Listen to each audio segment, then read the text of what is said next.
के साथ, क्योंकि पूरी दुनिया को एक बार फिर तिरंगे की ताकत का अंदाजा हो गया। युद्ध के मैदान में भारत की शान तिरंगा उस रक्षा कवच की तरह है। खोल देते हैं और ऐसा पहली बार नहीं हुआ। गुड न्यूज ईरान अमेरिका युद्ध के बीच भारत के लिए आई है। तो ईरान अमेरिका जलकर खाक हो रहा है और लोगों के लिए मुश्किल हो जा रहा है हॉर्मुज से अपने तेल के टैंकर्स निकालना। वहीं भारतीय जहाज बिना किसी निशान के शान से भारत लौट आया है। आपको हम तस्वीर भारत के एक ऐसी वीडियो जो बेहोश उड़ाने के लिए काफी है। उनकी डेवलपमेंट तो ये थी कि ईरान ने भारत की तरफ जाने वाले एक बहरी जहाज को समुद्र बुर्द कर दिया अपनाए हॉर्मुज में। लेकिन अब जो डेवलपमेंट सामने आई है ये गेम। जयशंकर ने ईरान के विदेश मंत्री अरागाची से फोन पर बात की, जिसके बाद ईरान ने ये फैसला लिया, यानी भारत की तेल आपूर्ति निर्बाध रूप से जारी रहेगी। पुष्पक और परिमल नाम के 2 भारतीय तेल टैंकर इस रास्ते से सुरक्षित निकल भी चुके हैं जो भारत के रास्ते में है। स्ट्रेट ऑफ हॉर्मुज सामरिक रूप Domestic pipe gas goes to homes and CNG for vehicles receives 100% supply with no cuts. Industrial and manufacturing consumers will receive upon 80% of their previous 6 months average. Fertilizer plants will receive up to 70%, protecting the agriculture. 55 रुपए में घबराना नहीं चाहिए और आपको हमेशा याद रखना चाहिए पाकिस्तानी कौम को, जो आपके साबिक वजीर आजम है इमरान खान साहब, उन्होंने क्या कहा था? सबसे पहले तो आपने घबराना नहीं है। तो आप घबराइए मत, और जब भी रेट बढ़े और आपके जो इख्तियार में लोग हैं जो आज सरकार में बैठे हैं उनको कहिए अच्छा जी और बढ़ा लीजिए, क्योंकि अभी पाकिस्तान बेसिकली, अगर तो आप एक संजीदा डिस्कशन करना चाहते हैं, अगर आप एक सीरियस डिस्कशन को अमली जामा पहनाना चाहते हैं, फिर उसमें से पाकिस्तान को निकालना पड़ेगा। बिकॉज पाकिस्तान को जब आप लेके चलेंगे, there can be no serious discussion about Pakistan, because Pakistan के जो हुक्मरान है, पाकिस्तान की जो एस्टैब्लिशमेंट है, पाकिस्तान का जो डीप स्टेट है, पाकिस्तान के जो आपके फील्ड मार्शल हैं, nobody is serious about Pakistan. Pakistan को लेके जब आपके हुक्मरान, आपके मिलिट्री के जर्नल संजीदा नहीं है, तो how can you expect the common people? आप कैसे एक आम आवाम को, आम जनता को ये एक्सपेक्ट कर सकते हैं कि वो सीरियस होंगे? नहीं, तो आप ये देखिए ना कि पाकिस्तान इस वक्त, आपको नहीं लगता कि अपनी फॉरेन पॉलिसी को बैलेंस करके चल रहा है कि एक तरफ हम जो है वो अमेरिका को भी खुश कर रहे हैं और दूसरी तरफ ईरान के साथ भी खड़े दिखाई दे रहे हैं? ऐसा तो नहीं कि ईरान को भी छोड़ दिया। मेरे को ना, मैं 2 बातें आपको पहले तो याद करा देता हूँ, क्योंकि मैं आज कोई बहुत ज्यादा, आपने कहा कि सीरियस होते हैं, गुस्से में होते हैं, तो मैं करा दिया तो पैसे वापस। तो अब पैसे वापस करने का टाइम आ गया पाकिस्तान का, क्योंकि अब किसी को मजा नहीं आ रहा आपकी जो फॉरेन पॉलिसी उसको लेके। आपके जो आर्मी चीफ हैं general Asif Munir is on record कहते हुए पॉलिसी में, इज ऑन रिकॉर्ड, जब उन्होंने भारत को कंपेयर किया कि आप अमेरिका और चाइना के बीच में बैलेंस नहीं बना पाए, देखिए हमने बैलेंस बनाया, ये बैलेंस है आपका, दिस इज योर बैलेंस।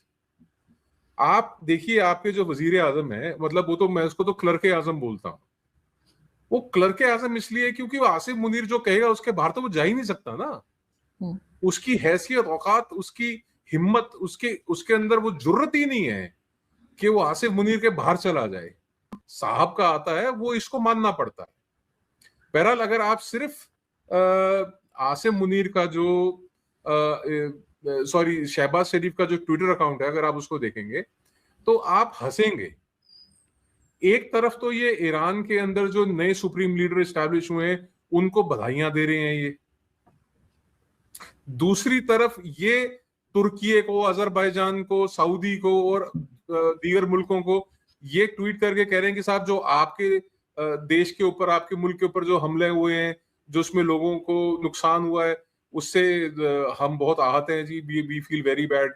और 2 यूएई के अंदर पाकिस्तानी जो मारे गए हैं, अब आप पाकिस्तानी जो मारे गए हैं उनके हाथ, उनके खून से जिसके हाथ सने हैं, आप उसको मुबारकबाद दे रहे हैं और इसको आप फॉरेन पॉलिसी की बैलेंसिंग कहते हैं। और मैं आपको एक बात और वाज़ेह बता दूं, अमेरिका तो फिर भी अफगानिस्तान के अंदर अपने फुट सोल्जर भेजे, नेटो आया, एलाइड फोर्सेस वहां पे 20 साल रही, अमेरिका ने एक पंगा जाके वियतनाम में भी लिया। बट एक सच्चाई मैं आपको बता दूं, चाइना कभी फुट सोल्जर्स नहीं भेजेगा। चाइना कभी आपके साथ इंटेलिजेंस शेयरिंग कर लेंगे, कोई आपको अपने घटिया इक्विपमेंट दे देंगे, जैसे आपका हेडक्वार्टर 9 था, HQ9, जो हमने भिड़ते ही उड़ा दिए थे। मतलब एकदम ऑप सिंदूर शुरू होते सबसे पहले आपके HQ9 ही गए थे, आपके रेडार्स गए थे जो चाइनीज हैं। आपके पास कभी भी फुट सोल्जर्स नहीं आएंगे चाइना से। चाइनीज अपने फुट सोल्जर्स को कभी भी ईरान में, पाकिस्तान में, बलूचिस्तान में मिलिट्री डिप्लॉयमेंट फॉर वॉर कभी नहीं करेगा, समझ गए? तो आपके ही लोग, आपके ही जो सैनिक हैं वो मारे जाएंगे। और ये जो फॉरेन पॉलिसी के अंदर जो आसिम मुनीर साहब ने कही थी, और जो आपका भी सवाल था कि क्या इंडिया बैलेंस नहीं कर पाया और पाकिस्तान बेहतर बैलेंस कर रहा है, तो मैं आपको ये बता दूं कि you are walking on a tight rope and you are falling every second. आप हर सेकेंड गिर रहे हो और आपको बार बार उठ के चलना पड़ रहा है। यू हैव जीरो अंडरस्टैंडिंग कि फॉरेन पॉलिसी क्या होती है। लेकिन सर दोस्तों, वेलकम है आपका हमारे इस टाइम्स टुडे स्पेशल चैनल पे।